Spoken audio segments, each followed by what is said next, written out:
بسم اللہ الرحمن الرحیم۔ علامات قیامت میں سے یہ بھی ہے کہ ایک ایسا زمانہ آئے گا کہ آدمی صبح کے وقت مومن ہوگا اور شام کو کافر۔ حضرت ابو ہریرہ رضی اللہ تعالی عنہ بیان کرتے ہیں کہ رسول اللہ صلی اللہ علیہ وسلم نے ارشاد فرمایا، اندھیری شب کے ٹکڑوں جیسے فتنوں کے سیلاب سے پہلے پہلے نیک اعمال کر لو۔ آدمی صبح کے وقت تو مومن ہوگا لیکن شام ہونے سے پہلے کافر ہو جائے گا، یا شام کے وقت تو مومن ہوگا مگر صبح ہونے سے قبل کافر ہو چکا ہوگا۔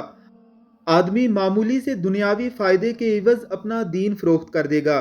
حدیث کے معنی یہ ہیں کہ اس وقت سے پہلے پہلے جب کہ نیک عمل کرنا بے حد مشکل ہو جائے گا، نیک عمل کر لو۔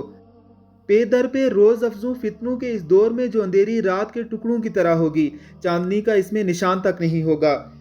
یہ فتنے اس قدر عظیم اور ہولناک ہوں گے کہ انسان میں ایک ہی دن میں اتنی بڑی تبدیلیاں رونما ہو جائیں گی۔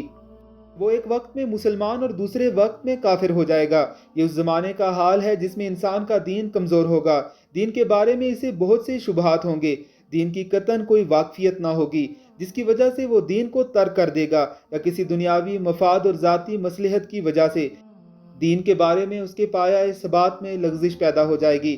ہمارا موجودہ دور اس حدیث کا مصداق ہے۔ علامات قیامت کے اس سلسلے کو سننے کے لیے ہمارے چینل کو سبسکرائب کیجیے اور بیل آئیکن پر کلک کیجیے تاکہ ہماری ویڈیوز آپ کو بر وقت ملتی رہیں۔